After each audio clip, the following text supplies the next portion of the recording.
ಶ್ರೀ ಪರಾಭವನಂ ಸಂವತ್ಸರ ಉತ್ತರಾಯಣ ಗ್ರೀಷ್ಮ ಋತು ನಿಜಜ್ಯೇಷ್ಠ ಮಾಸ ಕೃಷ್ಣ ಪಕ್ಷವಾಗಿದೆ. ಈ ದಿವಸ ಸೋಮವಾರವಾಗಿರ್ತಕ್ಕಂಥದ್ದು ಷಷ್ಠಿ ತಿಥಿ, ಪೂರ್ವಭಾದ್ರ ನಕ್ಷತ್ರ. ಈ ದಿವಸ ಸೋಮವಾರವಾಗಿದೆ, ಷಷ್ಠಿ ತಿಥಿ ಇದೆ. ಸುಬ್ರಹ್ಮಣ್ಯನ ಆರಾಧನೆ, ಶಿವನ ಪ್ರಾರ್ಥನೆ ಇವುಗಳನ್ನು ಮಾಡೋದರಿಂದ, ಪ್ರಾರ್ಥನೆ ಸಲ್ಲಿಸೋದರಿಂದ ಭಗವತ್ ಕೃಪೆ ಉಂಟಾಗುತ್ತೆ.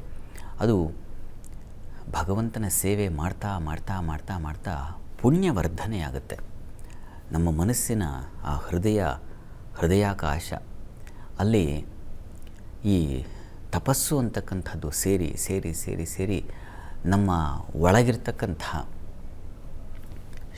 ಯಾವುದೋ ಪೂರ್ವ ಜನ್ಮಾರ್ಜಿತ ಇದೆಯಲ್ಲ ಪಾಪಶೇಷ, ಅದೆಲ್ಲ ಬಿಡುಗಡೆಗೆ ದಾರಿ ಯಾವುದಪ್ಪ ಅಂದರೆ ಪ್ರಾರ್ಥನೆ, ತಪಸ್ಸು. ಹಾಗೆ ಪ್ರತಿ ದಿವಸ ಅದು ನಿತ್ಯಾನುಷ್ಠಾನ ಅಂತ ಕರೀತಾರೆ. ಹೀಗಾಗಿ ಪ್ರತಿ ದಿವಸ ಈ ಆಚರಣೆಗಳನ್ನು, ಭಗವದ್ ಆರಾಧನೆಗಳನ್ನು ಯಾವುದೋ ಒಂದು ಮೂಲಕ, ಅದು ಹಲವು ಬಗೆಗಳಲ್ಲಿ ಇದೆ. ಒಂದು ಪ್ರಾರ್ಥನೆ, ಒಂದು ಪೂಜೆ ಅಂತಂದರೆ ದೇವಸ್ಥಾನಕ್ಕೆ ಹೋಗೋದು, ಅಲ್ಲೇನೋ ಅಭಿಷೇಕ ಅಥವಾ ಪುಷ್ಪಾರ್ಚನೆ ಅಥವಾ ಬಿಲ್ವಾರ್ಚನೆ ಇವುಗಳು ಅಂತ ಅಷ್ಟೇ ಅಲ್ಲ, ಹಲವು ಬಗೆಗಳಲ್ಲಿ ಭಗವಂತನ ಅನುಸಂಧಾನಕ್ಕೆ ಅವಕಾಶವನ್ನು ಭಗವಂತನೇ ಮಾಡಿಕೊಟ್ಟಿದ್ದಾನೆ. ಋಷಿಗಳು, ಶಾಸ್ತ್ರಕಾರರು ತೋರಿಸ್ಕೊಟ್ಟಿದ್ದಾರೆ. ಮನೆಯಲ್ಲಿ ಕೂತು ಮಾಡ್ತೀರಾ ಅಥವಾ ನೀವು ತರಕಾರಿ ಹೆಚ್ಚುತ್ತಾ ಶಿವನಾಮ ಸ್ಮರಣೆ ಹೇಳಿದ್ರೆ ಅದು ಪೂಜೆ ಆಗಲ್ಲ ಅಂತೇನೂ ಇಲ್ಲ. ಒಂದು ತರಕಾರಿ ಮನೆಗೆ ತಂದಾಗ ನಾವು ಹೆಣ್ಮಕ್ಳಿಗೆ ಚೆನ್ನಾಗಿ ಗೊತ್ತಿರುತ್ತೆ, ತರಕಾರಿ ಚೆನ್ನಾಗಿ ತೊಳಿತಾರೆ, ಬೇಡದ್ದನ್ನು ವಿಂಗಡಿಸ್ತಾರೆ. ಕೆಲವಕ್ಕೆ ಆಚೆ ಈಚೆ ತುದಿ ಅವುಗಳದ ವಿಭಾಗ ಮಾಡ್ತಾರೆ, ಇನ್ನು ಕೆಲವಕ್ಕೆ ಸಿಪ್ಪೆ ತೆಗೆದು ಬಿಸಾಕ್ತಾರೆ, ಇನ್ನು ಕೆಲವಕ್ಕೆ ಹಲವು ಬಗೆಗಳಲ್ಲಿ ಚೆನ್ನಾಗಿ ತೊಳೆದು ಹಾಗೆ ಉಪಯೋಗಿಸ್ತಕ್ಕಂಥವು ಎಷ್ಟೋ ಇದೆ. ಹಾಗೆಯೇ ನಮ್ಮಲ್ಲೂ ಈ ಪ್ರಾರ್ಥನೆಗೆ ಕೂತಾಗ ಅಥವಾ ಶಿವನಾಮ ಸ್ಮರಣೆ ಮಾಡಿದಾಗ ಬೇಡದೇ ಇರತಕ್ಕಂಥದ್ದನ್ನ ಕತ್ತರಿಸಿ ದೂಡಿ ಹೇಗೆ ನಾವು ಕಸಕ್ಕೆ ಸೇರಿಸ್ತೀವೋ ಹಾಗೆ ನಮ್ಮಲ್ಲಿರ್ತಕ್ಕಂತಹ ಕೋಪವೋ ತಾಪವೋ ಅಥವಾ ಇನ್ನೇನೋ ಸಿಡುಕೋ ದ್ವೇಷ ಇದಾವಲ್ಲ, ಅರಿಷಡ್ ವರ್ಗಗಳ ಪಟ್ಟಿಗಿದೆ. ಕಾಮ, ಕ್ರೋಧ, ಲೋಭ, ಮೋಹ, ಮದ, ಮಾತ್ಸರ್ಯಗಳು ಅಂತ. ಇದ್ರ ಜೊತೆಗೆ ಇನ್ನೂ ಏನೇನೋ ಸೇರಿಕೊಳ್ತವೆ. ಅಕ್ಕಪಕ್ಕದವರು ಆ ಥರ ಕಿರಿಕಿರಿ ಮಾಡಿದಾಗಲೋ ಅಥವಾ ಅವ್ರ ವರ್ತನೆಯೇ ಹಾಗಿದ್ದಾಗಲೋ ಅಂತೂ ಏನೋ ಈ ಥರದ್ದೆಲ್ಲ ಅದು ಕಸ, ಬೇಡದೇ ಇರತಕ್ಕಂಥದ್ದು.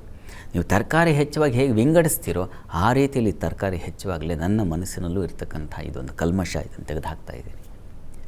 ಅಷ್ಟರ ಮಟ್ಟಿಗೆ ತೆಗೆದುಹಾಕಿದ್ರೆ ಅದು ಭಗವಂತನ ಸಾನ್ನಿಧ್ಯ ಏರ್ಪಾಡು ಮಾಡ್ಕೊಳ್ಳಿಕ್ಕೆ ನೀವು ಪೀಠ ರೆಡಿ ಮಾಡಿದ ಹಾಗೆ ನಿಮ್ಮ ಹೃದಯದಲ್ಲಿ.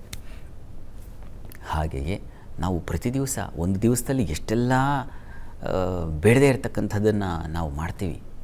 ಇಡೀ ಒಂದು ದಿನಮಾನವನ್ನು ಗಮನಿಸ್ಕೊಂಡಾಗ ಆ ಒಂದು ಇಡೀ ದಿವಸ ನಾವು ಭಗವತ್ ಸಮೀಪದಲ್ಲಿ ಇರಲಿಕ್ಕಾಗತ್ತಾ? ಅವನ ತಪಸ್ಸು ಮಾಡೋಕ್ಕಾಗತ್ತಾ? ಆಗೋದಿಲ್ಲ.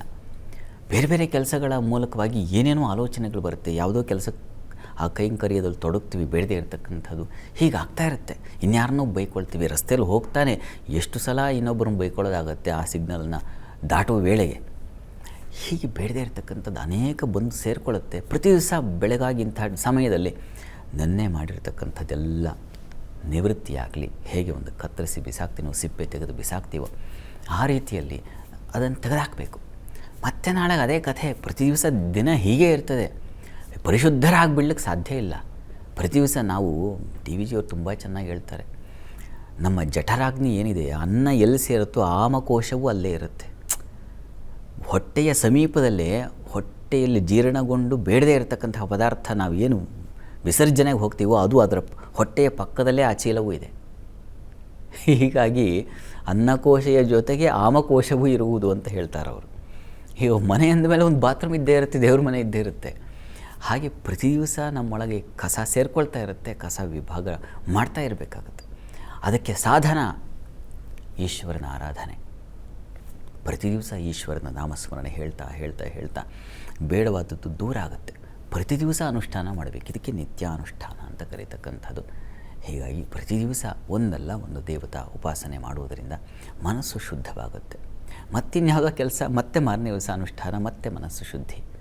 ಇದು ಪ್ರತಿ ಕ್ಷಣವೂ ಇರಬೇಕು ಅಂತಂದರೆ ಭಗವತ್ ಕೃಪೆ ಬೇಕಾಗುತ್ತೆ. ಅದು ನಿರಂತರ ಸಾಧನೆಯಿಂದ ಉಂಟಾಗುತ್ತೆ.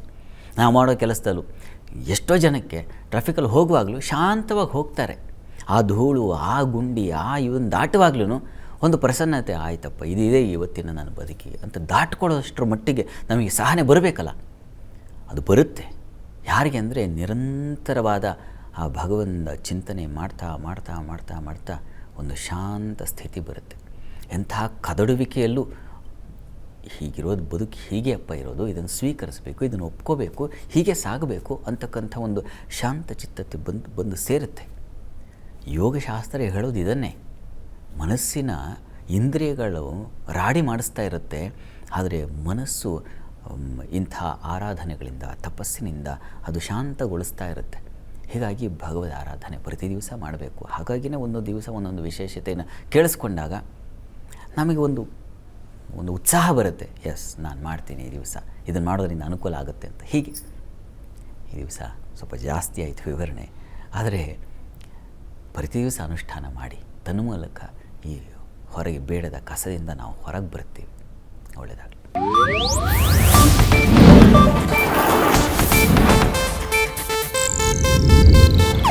ಇದು ಏಷ್ಯಾನೆಟ್ ನ್ಯೂಸ್ ನೆಟ್ವರ್ಕ್ ಪ್ರಸ್ತುತಿ.